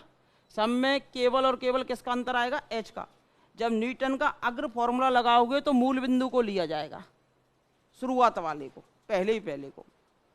अब चूंकि न्यूटन का पक्ष चल रहा है और पक्ष में टेबल किधर की तरफ चलती है? ऊपर की तरफ चलती है। ऊपर की तरफ चलती है यानी कि नेबुला का उपयोग। तो नेबुला में सबसे नीचे कौन पड़ता है? ये वाला पड़ता है। तो ये वाला जो है, ये वाला मान लिया जाएगा किसमें? न्यूटन के पक्ष में। किसमें? न्यूटन के पक्ष में। न्यूटन के पक्ष में टेबल नीचे से चलेगी, मतलब ये इन मानों का उपयोग करेंगे, इन वाले मानों का। और न्यूटन के अग्र में इन वाले मानों का प्रयोग करेंगे। न्यूटन के अग्र में ये डायरेक्शन जा रही है ना, ये डायरेक्शन ये वाली, न्यूटन के अग्र में मैं केवल इन मानों का उपयोग करूंगा और न्यूटन के पक्ष में हम इन मानों का उपयोग करेंगे। ये ऊपर की तरफ जाएगी। भाई नेबुला वाली जो होती है वो किधर की तरफ जाती है? ऊपर की तरफ, और एक किधर की तरफ जाती है? नीचे की तरफ। लेकिन एक आएगी केंद्र, ना ऊपर की तरफ जाएगी ना नीचे की तरफ, उसको लेंगे सेंटर में। उसको कहाँ लेंगे? सेंटर में। तो मूल बिंदु जो मानेंगे ना, अब ना तो यहाँ मानेंगे और ना यहाँ मानेंगे। कहाँ मानेंगे? सेंटर में। मूल बिंदु को ना तो यहाँ मानेंगे ना यहाँ मानेंगे। कहाँ मानेंगे? सेंटर में। कहाँ मानेंगे? सेंटर में। बीच से बीच में, बीच से बीच में मानने का प्रयास करते हैं। अब देखो सेंटर में भी मान तो लेंगे हम, लेकिन सेंटर में कहाँ माने? बीच में भी कहाँ माने? कहीं कोई के दो बीच है गए तो है भाई, दो बराबर बराबर मान हो गए, जैसे 6 मान हुए। 7 के तो भाई चौथे नंबर का हो जाता, पहला दूसरा तीसरा और चौथा नंबर जो है मीडिएटर में पड़ेगा। लेकिन 6 होते तो यानी कि कितने पढ़ते? 6 होते, पहला दूसरा और चौथा पांचवा तो हट गया, तीसरा चौथा होता। अब तीसरे चौथे में से कौन सा लें? तीसरा लें या चौथा लें? जिसके पास हो वो लेंगे, जिसके पास हो वह लेंगे। एक बात तो। और दूसरा एक चीज ध्यान रखो, हमेशा जब भी एग्जामिनर कह दे कि गॉस के अग्र से करना या गॉस के पक्ष से करना, या आपसे पूछे कि इनमें से मैं कौन सा फॉर्मूला लगाऊं, इतने फॉर्मूले दे देगा, 4-5 लिख के दे देगा, इनमें से कौन सा फॉर्मूला मैं लगाऊं कि सबसे सटीक वैल्यू इनमें से कौन सा देगा? सबसे सटीक वैल्यू मतलब कम से कम त्रुटि कौन सा देगा? अब देखो वो हमें क्वेश्चन की फितरत के अनुसार आंसर लगाना पड़ता है। अगर आगे से नजदीक हो, अगर आगे से नजदीक पूछा हो तो कौन सा बता देंगे आप? न्यूटन का अग्र। पीछे से नजदीक दे रखा हो तो क्या बता देंगे? न्यूटन का पक्ष। अगर बीच में से कोई मान पूछा हो उसके इर्द गिर्द तो क्या कह देंगे? अगर गॉस का अग्र या पक्ष दे रखा है तो गॉस का अग्र या पक्ष, और या फिर बेसल या फिर स्टर्लिंग, अगर इनमें से दे रखा है तो। ठीक है भाई। तो अगर गॉस का अग्र, पक्ष, बेसल और स्टर्लिंग सबरे दे रखे हों तो फिर बेसल लगा देना। ठीक है, फिर बेसल लगा देना। तो हमेशा एक चीज ध्यान रखो, वैसे तो देता नहीं ऐसा क्वेश्चन, गॉस का अग्र देगा, गॉस का पक्ष देगा, न्यूटन का अग्र, न्यूटन का पक्ष, ऐसे दे देगा जहां से वैल्यू। अगर आगे से नजदीक है तो न्यूटन का अग्र लगाना है, नीचे से नजदीक है तो न्यूटन का पक्ष लगाना है, और बीच में से नजदीक है तो गॉस का अग्र लगाओ या पक्ष लगाओ या फिर बेसल लगाओ या फिर स्टर्लिंग लगाओ। लेकिन बेसल स्टर्लिंग लगवाने के लिए एग्जामिनर सीधा सीधा उसका नाम देता है कि भाई गॉस के अग्र ते करो या गॉस के पक्ष ते करो या स्टर्लिंग ते करो या फिर बेसल ते करो। ये जरूर नहीं है कि आप सोच रहे हो कि बीच वाली वैल्यू के लिए अगर कुछ पूछ रहा है तो हम क्या न्यूटन का अग्र नहीं लगा सकते? लगा सकते हो, लेकिन त्रुटि आती है, एरर आती है। लगा सकते हो, थोड़ी सी एरर बढ़ जाती है, लेकिन गॉस के अग्र पक्ष लगाओगे तो एरर कम आ जाएगी। तो लग जाएंगे, न्यूटन के अग्र से सारे क्वेश्चन हो जाएंगे। न्यूटन के अग्र से ये भी हो जाएगा, पक्ष वाला भी। न्यूटन के अग्र से सभी क्वेश्चन हो जाते हैं, लेकिन पक्ष से त्रुटि ज़्यादा आ जाए, अग्र से ज़्यादा त्रुटि आ जाएगी, पक्ष से कम आएगी, बैकवर्ड वाले से कम आएगी। तो हमें बस अगर पूछता है एग्जामिनर कोई भी क्वेश्चन तो हमारे माइंड में 2 बातें ध्यान होनी चाहिए। अगर आगे टेबल में आगे से नज़दीक पूछा है तो न्यूटन का अग्र, पीछे से नज़दीक पूछा है तो न्यूटन का पक्ष, और सेंटर में से पूछा है तो ये केंद्रीय अंतर्वेशन वाले फॉर्मूले हम लगाते हैं। तो ये सबसे पहले तो अब आप टेबल बना लो, फिर मैं आपको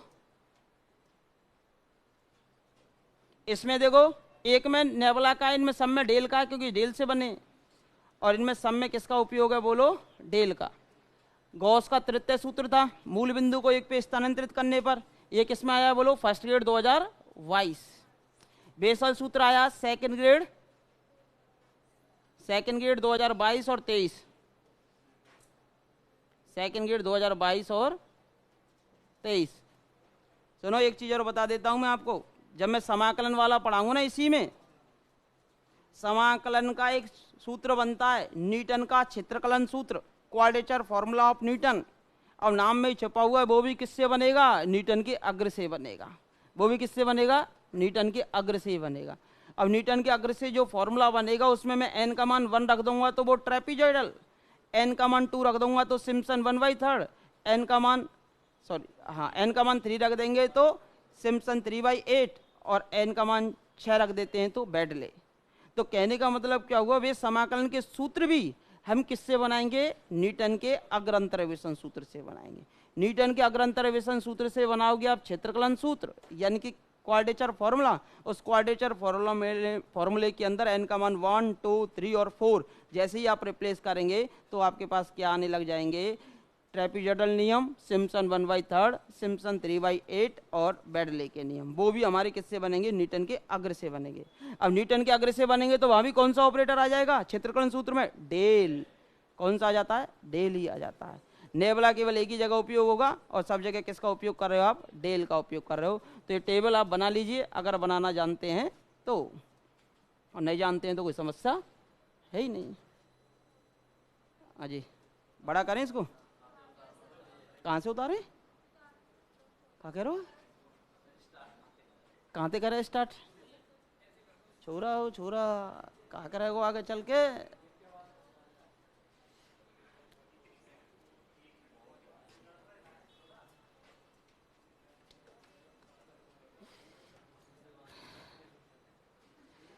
हमेशा स्टार्ट वहां से कर जहाँ से नौकरी मिले जल्दी, नहीं समझा भाई। इंटेलिजेंट तो सभी हैं, इसमें कोई दोहरा ही नहीं।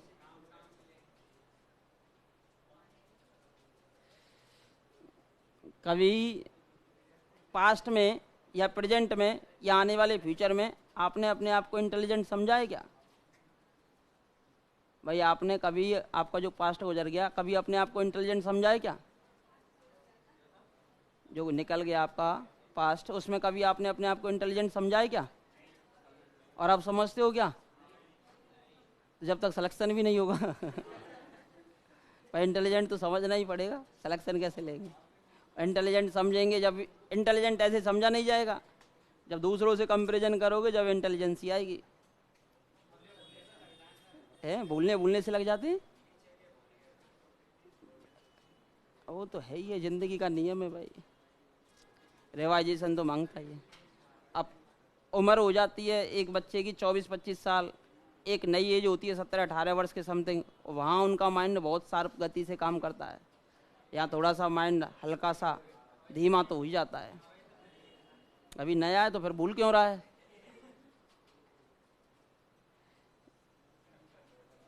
देखो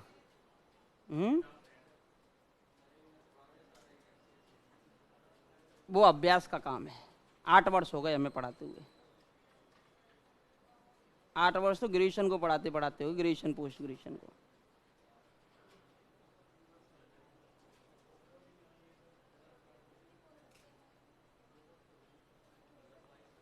जब आप पढ़ लोगे ना, आप इसको ऐसा कीजिए जैसे आज पढ़ के जाते हो, जाते ही बस यहाँ से मैं वैसे तो पूरा याद करा देता हूँ, थोड़ा बहुत बचता है, एक बार जाके रिवाइज कर लो, आधे घंटा लगता है। और सुबह मॉर्निंग आओ, थोड़ा जल्दी जगने का प्रयास करो, आधे घंटे ही तब पढ़ के आ जाओ जो पढ़ के आओ बस। और संडे को जो 7 दिन का पढ़ गया, 2-2 घंटे के हिसाब से जो पुराना उनको रिवाइज कर लिया। हमें कह रहे हैं कोई भूलेंगे नहीं। और मैं एक ही चीज़ कहता हूँ, जो नए सूत्र बनते हैं उनको एक पेज में रख लिया करो। अब ज़्यादा ना है तो अपनी कॉपी का ही स्क्रीनशॉट ले लिया करो, मोबाइल खोलेंगे कम से कम अपनी फ़ोटो ये देख रहे हो तो कम से कम फ़ोटो आएगा तो उसमें आप फॉर्मूले, नमस्कार नमस्कार नमस्कार, खुश रहो खुश रहो खुश रहो खुश रहो खुश रहो खुश रहो। सर नहीं आए क्या? वो और होंगे फिर, सर नहीं आए।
रास्ता में भटक जाते हैं।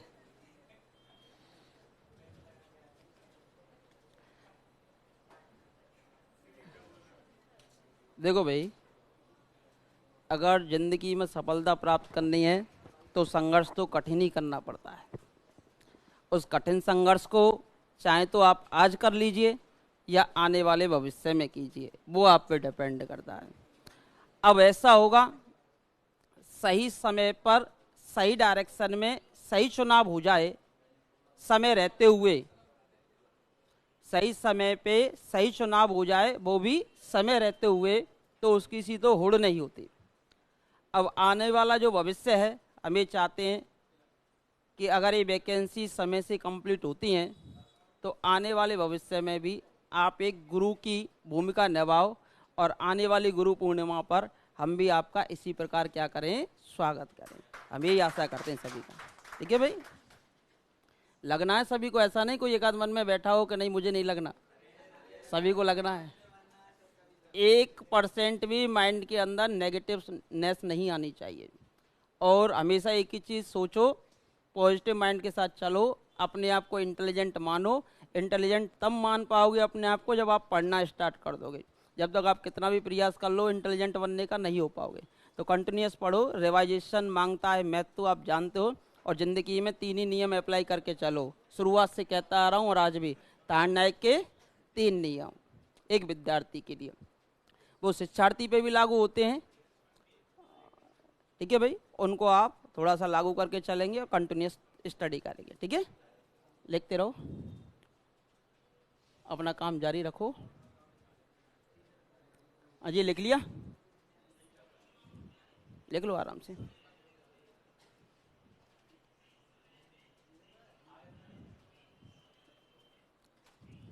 औसत है ये,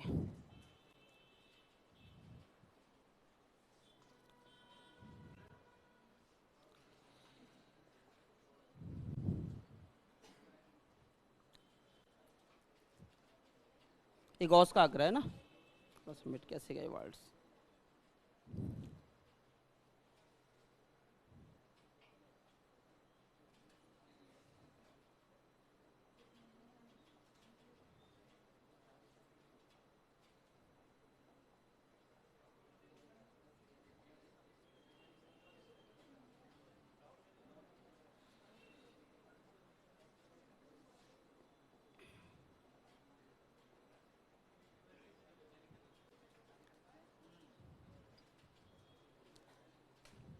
लिख लिया भाई सभी ने?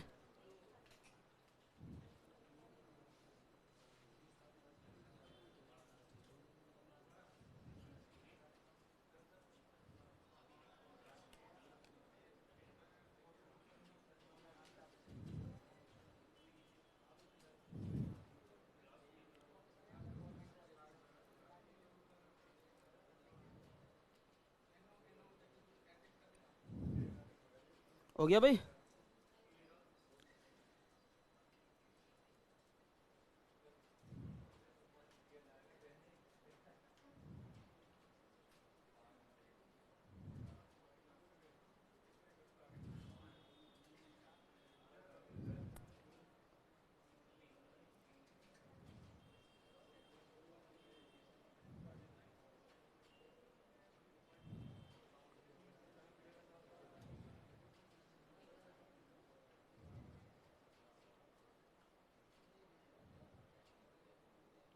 ये हो गया ना भाई सभी का?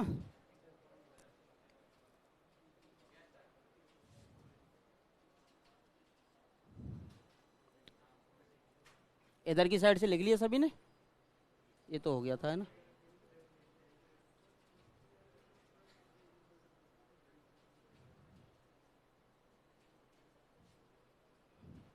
डेल संकारक का प्रयोग होता है, इससे ज़्यादा छोटा हो नहीं सकता है।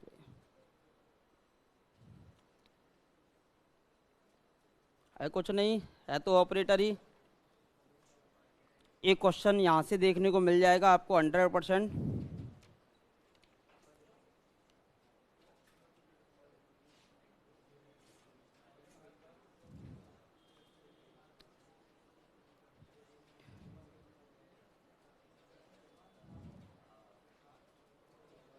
वो कराएं फिर न्यूटन का आग्रह, या कल कराएं? करा दें, अभी कराएं? अभी कहाँ जाओगे? चलो कराते बेटा। इसको लिखो पहले।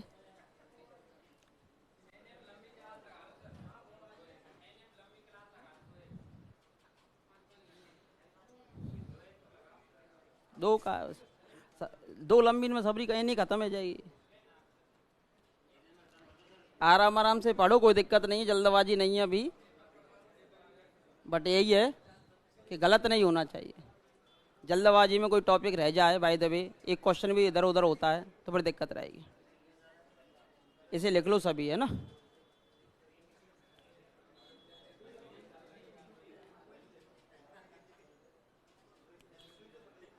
अबे लिख लिया ना सभी ने? अब भाई अब आवाज नहीं करेगी, है ना। इससे ज़्यादा नहीं हो सकता ये।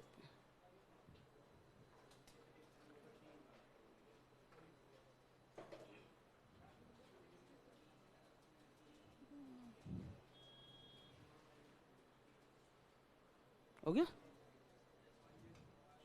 और थोड़ी नहीं लिखना है। ठीक हो गया ना। देखो भाई, न्यूटन,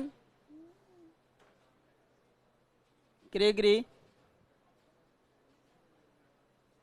अग्र अंतर्वेशन सूत्र। अब अग्र अंतर्वेशन सूत्र, इसकी कुछ विशेषताएं इस बार हम थोड़ा सा चेंज कर रहे हैं पढ़ाने में। पॉइंट साथ के साथ लिखा रहे हैं, वो छोड़े नहीं। ठीक है भाई। न्यूटन का ग्रेगरी अग्र अंतर्वेशन सूत्र, पहली चीज तो ये कौन से अंतराल के लिए?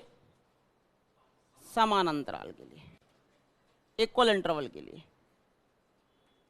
इससे आपको बार बार दिक्कत नहीं आए, वो साथ के साथ लिखते चलेंगे तो बार बार रिवाइज होगा। संकारक कौन सा उपयोग होता है इसका? संकारक डेल प्रयोग होगा। ठीक है भाई। फॉरवर्ड ऑपरेटर, अग्रांतर संकारक, इसको क्या कौन सा संकारक कहते हो बोलो? अग्रांतर संकारक। अग्रांतर संकारक यानी कि फॉरवर्ड ऑपरेटर। Forward operator. इस सूत्र की तीसरी विशेषता, इसमें प्रारंभिक बिंदु x0 लिया जाएगा। इसे सॉल्व करने के लिए प्रारंभिक बिंदु x0 लिया जाएगा।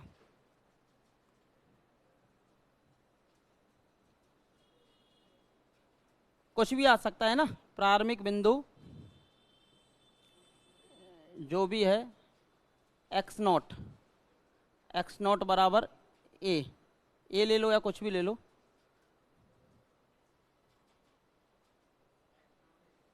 है ना। ये इस प्रकार टेबल चलती है नीचे की तरफ, अर्थात अग्रांतर सारणी में उस सारणी के केवल ऊपर ऊपर वाले मान लिए जाएंगे, सीधी बात। अर्थात अग्रांतर सारणी में ये चीज ध्यान रखना कि ऊपर के मान ऊपर के ले लो, एपेक्स वाले वो सब चलेंगे जो डायरेक्शन में चलती है इस प्रकार। हाँ, बस रहेंगे मतलब उस स्तंभ में सबसे ऊपर वाला मान, प्रत्येक स्तंभ में सबसे ऊपर वाला मान लिया जाएगा। जो भी स्तंभ आएगा ना, जैसे कि 4 स्तंभ बने हमारे पास, 4 कॉलम बने, चारों कॉलम में केवल ऊपर ऊपर ऊपर ऊपर वाला मान लिया जाएगा, बस और कुछ नहीं। तो इसमें प्रारंभिक बिंदु x0 बराबर a लेते हैं तथा अग्रांतर सारणी फॉरवर्ड टेबल में सारणी के प्रत्येक स्तंभ यानी एवरी कॉलम, प्रत्येक स्तंभ का केवल ऊपर वाला मान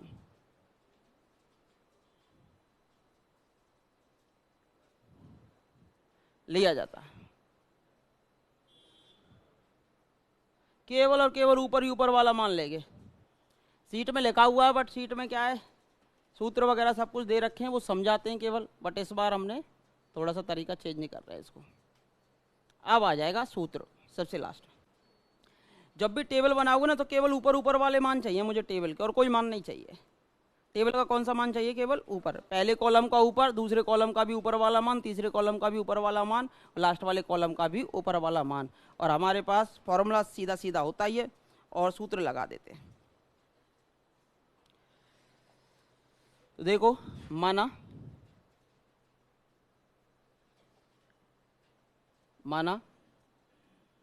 x बराबर a comma a plus H comma a plus 2h dot dot dot dot comma a plus NH के संगत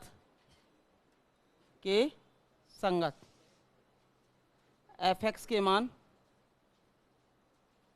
अजी फलन के मान बोलो क्या आएंगे, fx के मान, जब x का मान a रखेंगे तो क्या आएगा बोलो, fa, x का मान a प्लस एच रखेंगे तो क्या आएगा बोलो, fa प्लस एच। पहली चीज तो देखो इक्वल चल रहे हैं कि ना चल रहे, अंतराल देखो कितना है, a से फिर a प्लस एच, फिर a प्लस एच से a प्लस 2h, फिर लास्ट वाला a प्लस एन एच, तो इससे पिछला आएगा a plus n minus 1h। अंतराल की जो चौड़ाई है वो कितनी चल रही है, h चल रही है। कि संगत fx के मान fa plus h dot dot dot dot dot fa plus n h है, a प्लस एन एच है। ये हो गए आपके किसके मान बोलो, fx के मान हो गए। fx के मान fa plus h fa plus 2h dot dot dot fa plus n h है। बोलो यहाँ तक किसी को आपत्ति?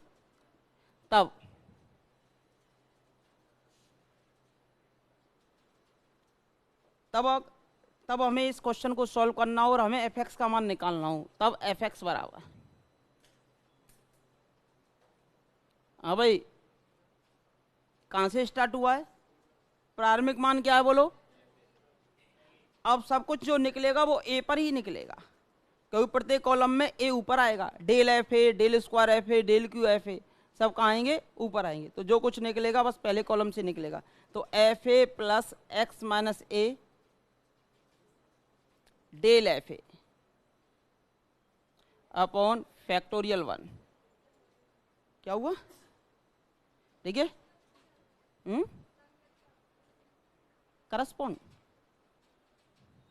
करस्पॉन्डिंग संगत, ठीक है, x minus a, x minus a minus h del square f A upon factorial 2 upon factorial 2h square, h और आएगा फैक्टोरियल 2h स्क्वायर। अजी n पद कौन लिख के बताएगा, n पद। अब देखो इसकी कुछ विशेषताएं ये भी हैं। देखो भाई स्टार्ट करते हैं, याद करना पहले, एफ ए से स्टार्ट होगा, एफ ए प्रारंभिक वैल्यू आ गई फलन की, फिर डेल एफ ए यानी सेकंड कॉलम का ऊपर ऊपर का मान लिया, फिर डेल स्क्वायर एफ ए यानी कि थर्ड कॉलम का ऊपर ही ऊपर का मान लिया, थर्ड कॉलम का ऊपर ऊपर का मान लिया। जो अग्रांतर सारणी बन रही है उसमें प्रत्येक कॉलम का केवल ऊपर वाला मान यानी ए के संगत ही ले रहे हैं, सभी मान किसके संगत आ रहे हैं, ए के संगत, ठीक है भाई। अब देखो यहाँ से ए के संगत ले रहे हो, अब मुझे इसका n पद लिखना है, जैसे n पद होता, जैसे एफ ए है या n प्लस 1 पद लिखना है।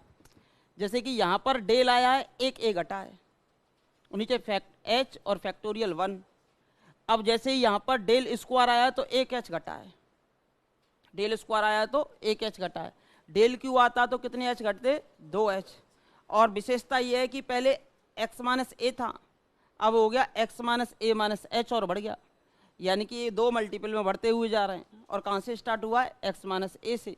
तो यहाँ से अगर मुझे लिखना हो तो देखो फैक्टर तो बढ़ते ही जाएंगे x माइनस ए, तो अगला क्या आएगा बोलो, x minus a minus H. फिर अगला क्या आता बोलो, x minus a minus 2h। ठीक है, dot dot dot dot dot. अब देखो मुझे ये एनवा लिखना होता है, इसका एनवा, x माइनस ए तो आएगा ही आएगा, 2 थे तो 1h घटा था, 1 कम था, 2 थे तो 1h घटा था, और 3 था तो 2h। तो यहाँ पे कितने h घटेंगे बोलो, ये बार का मतलब जानते हो ना, ब्रैकेट, n माइनस 1 h। ठीक है भाई, अब यहाँ 2 थे, अब यहाँ n माइनस 1 किया तो यहाँ कितने आएंगे, del n f of a, और अपॉन में कितना आ जाएगा बोलो, फैक्टोरियल n h की पावर n। ठीक है भाई, ये आ गया आपका ब्रैकेट यहाँ से यहाँ तक। अब एग्जामिनर थोड़ा सा इंटेलिजेंट तो है ही, इसमें कोई दोहराए नहीं, आप उनसे भी ज़्यादा इंटेलिजेंट हो, कोई चीज़ छोड़ेंगे ही नहीं। एग्जामिनर पूछ सकता है कि न्यूटन के अग्रंतर्वेशन सूत्र में अगर मैं उसकी जनरल टर्म लिखूं, सामान्य टर्म एन में, तो वो क्या होगी, या सामान्य टर्म लिख के दे देगा एग्जामिनर, ये लिख के दे देगा, एक एक्स से स्टार्ट कर देगा, एक x minus a minus H से स्टार्ट कर देगा, एक में प्लस लगा देगा। तो ये आपको आइडेंटिफाई करनी पड़ेगी कौन सी टर्म आएगी, x minus a minus 2h, और कहाँ तक घटेगा, x minus a minus N minus 1h, और डेल एन एफ ए upon factorial n into h n, del n f ए upon factorial n into h n. बोलो यहाँ तक किसी को आपत्ति, बोलो यहाँ तक तो किसी को आपत्ति नहीं है ना। फॉर्मूला क्या है बोलो, सीधा याद रखो, कहाँ से स्टार्ट हो रहा है, एफ ए से, प्रथम टर्म ये डेल एफ ए, फिर ये भी क्या आएगा बोलो, डेल स्क्वायर एफ ए, ये कितना आएगा बोलो, डेल एन एफ ए। पहले में एफ ए था, अगले में एक्स माइनस ए हुआ, फिर x minus a minus h हुआ, फिर मल्टीपल में बढ़ते हुए चले गए, x minus a minus N minus 1h हुआ, और डेल एन एफ ए upon factorial n into h n. Formula याद हुआ। अब देखो सीधा ही निकाल सकते हो एक्स का मान, इस फॉर्मूले से सीधा ही एक्स का मान निकाला जा सकता है। ए की वैल्यू पता हो और टेबल दे रखी हो, लेकिन टेबल कौन से अंतराल के लिए होनी चाहिए, पहली चीज तो समान अंतराल के लिए होनी चाहिए। उसमें मुझे एच का मान पता होना चाहिए, जैसे 1 पर 5 पर 9 पर वैल्यू दे रखी है तो 4 का अंतराल हो जाता है, तो एच का मान 4 हो जाएगा। या 10 20 30 40 पे वैल्यू दे रखी होती तो एच का मान कितना हो जाता, 10 हो जाता। तो अंतराल की चौड़ाई पता होनी चाहिए। ये तो हो गया हमारे पास, ये फॉर्मूला न्यूटन के किसी भी क्वेश्चन में लगा देना, ये वाला फॉर्मूला न्यूटन के अग्र के किसी भी क्वेश्चन में लगा देना, सभी से आंसर आपका निकल के आ जाएगा। ये फॉर्मूला नंबर फर्स्ट है, याद हो गया होगा, f A plus x minus a del F A upon factorial 1 into h. अब x minus a minus h, नीचे आ जाएगा एच स्क्वायर, जितने डेल स्क्वायर उतने ही एच स्क्वायर, फैक्टोरियल 2। अब यहाँ पर डेल एन तो एच एन फैक्टोरियल एन, तो ये हमें याद होना चाहिए, f A plus x minus a del F A upon factorial 1 into h, x minus a minus h del square f A upon factorial 2 into h square. इस प्रकार term हमारी बढ़ती चली जाती है, x minus a minus N minus 1 h तक, del n f ए upon factorial n into h n. ये general term होती है, ये जो लास्ट वाली है ना जनरल टर्म या फिर सामान्य टर्म होती है। ठीक है भाई, अब देखो अन्य रूप यू में बदलना चाहो आप इसे, सम में एक्स माइनस ए आ रहा है, देखो यहाँ एक्स माइनस ए है, यहाँ भी एक्स माइनस ए है, यहाँ भी एक्स माइनस ए है, x minus a x minus ए।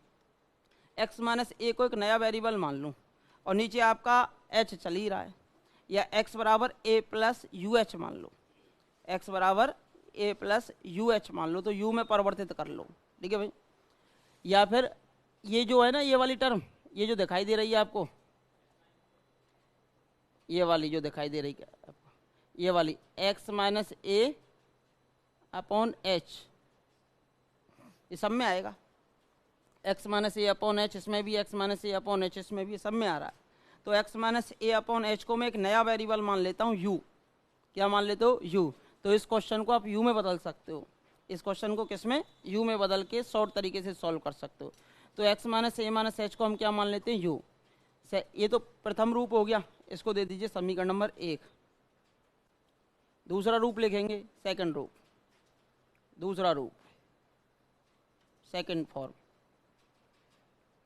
क्या मान लो? ब्रैकेट में बंद कर लेना, किसको h माना है, सॉरी u माना है। ठीक है भाई, x माइनस ए अपॉन एच को क्या मान लिया आपने? u मान लिया। अब मुझे एक चीज़ बताओ भाई, ये तो फॉर्मूला है आपका x में, किस में? x में। अब किस में बदलेगा? ये u में। तो x की वैल्यू बोलो कितनी आएगी यहाँ से? Value of x a plus U H, A plus U H.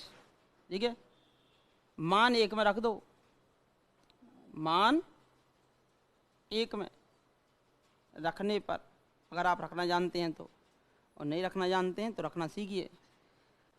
Ajay, ये तो हो गया अब आपका a प्लस एच यू, सही बात है। x के स्थान पे क्या रख दिया अब आपने? a प्लस यू एच या एच यू, जो भी चाहो। ठीक है, अब पहली टर्म में तो कोई छिड़कानी है ही नहीं, यहाँ तो x है ही नहीं। बोलो यहाँ x है क्या? नहीं है, तो क्या बचेगा? केवल एफ ए। क्या बचा? F of A plus. Ajay, दूसरी टर्म देखो, x माइनस ए अपॉन एच किसके बराबर है? u के। तो h हट गया, x भी हट गया, तो ये आ गया u डेल एफ ए। कितना आया? u del F A upon factorial 1 plus. यहाँ तक कोई समस्या नहीं है ना। अब अगली टर्म लिखो, देखो, एक तो ये x माइनस ए अपॉन एच का मान तो u हो गया सीधा सीधा। बस देखो, x माइनस ए अपॉन एच का मान तो कितना हो गया? u हो गया। अब दूसरा और बचा है, अब दूसरा बचा ये वाला फैक्टर, देखो ये वाला x minus a minus H. देखो x minus a minus H का मान बताओ कितना आएगा? x माइनस ए का मान बताओ पहले, तो कितना है? यू एच है। x माइनस ए का मान यू एच है, और ये माइनस का h है, तो ये आ गया u माइनस 1 h। ठीक है भाई, और एक आपका मैंने डायरेक्ट मान रख ही दिया था, x माइनस ए अपॉन एच का क्या रख दिया था? u। अब एक h नीचे फिर से बचा हुआ, उस h से ये वाला h कैंसिल हो जाए, तो क्या बचेगा? u minus 1। तो एक और कम हो गया, तो यहाँ से अब हमारे पास जो फॉर्मूला आया है वो आ गया अब हमारे पास u माइनस 1, u माइनस 1। और ये कितना हो गया बोलो? Del square f a, del square f A upon factorial 2। अब h हट गया ना पूरा। अब अगर अगली टर्म लिखनी होती तो क्या आती फिर बोलो? पहले u था, फिर u माइनस 1 हुआ था, अब अगले में क्या हो जाएगा? u minus 2। ये कितना हो जाएगा फिर? डेल क्यू एफ ए अपॉन फैक्टोरियल 3। अब मुझे इसकी एन भी टर्म लिखनी होती तो बोलो। अब देखो q आया है तो 2 तक घटे हैं, तो n आएगा तो n माइनस 1 तक, एक कम तक घटेंगे। तो कितना आएगा बोलो? u minus 1, u minus 2, dot dot dot डॉट u माइनस n माइनस 1, और ये del n F A upon factorial n। ये हो गया फॉर्मूला नंबर 2।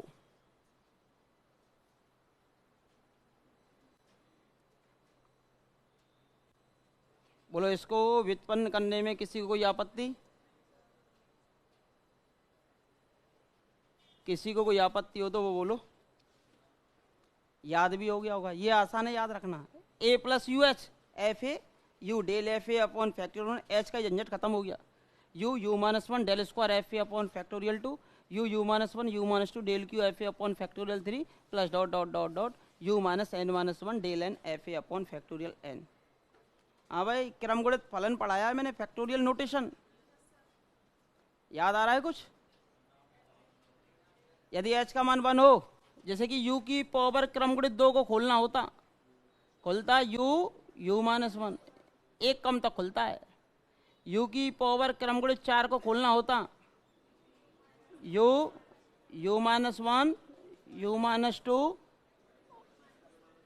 और u माइनस थ्री, यही तो खुलेगा। u minus one, u minus two और u माइनस थ्री, यही खुलता है आपका, यही तो खुलता है। तो बताओ इसको अगर मैं दूसरे फॉर्म में रीअरेंज करना चाहूँ, या F A plus U H या एच यू इक्वस टू, ये तो एफ ए ही है। अब ये तो सीधा ही खुल रहा है, तो इसे क्या लिखोगे, u की पावर क्रमगुणित वन, u की पावर फैक्टोरियल वन। ये आएगा अब आपके पास डेल एफ ए, इसमें तो कोई दोहराई है ही नहीं, अपॉन फैक्टोरियल वन। हाँ जी, u माइनस वन को क्या लिख सकते हो, u की पावर क्रमगुणित दो। अब देखो और आसान हो गया, याद रखना, डेल स्क्वायर एफ ए अपॉन फैक्टोरियल टू, इसे क्या लिखोगे, u की पावर क्रमगुणित तीन, और लास्ट वाले को क्या लिखोगे बोलो, u की पावर क्रमगुणित n, डेल n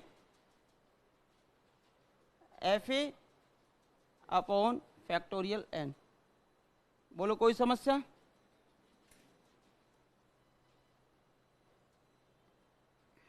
हाँ जी, बोलो यहाँ तक कोई समस्या किसी को? F A plus U H, F A plus you H, बोलो एफ ए यू की पावर क्रमगुणित one, del F A upon factorial one. ये आसान हो गया, देखो वन वन, डेल एक बार, टू टू और एन एन एन।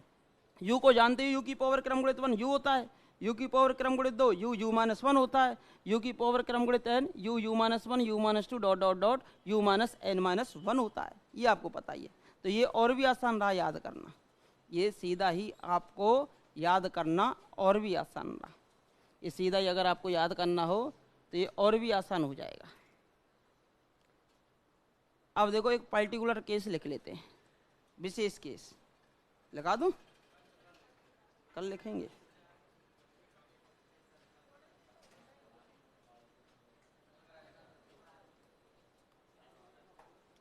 ठीक है, इस पे क्वेश्चंस कल कराऊंगा, और फोर्थ फॉर्मूला वो भी मैं आपको कल ही लिखा दूंगा।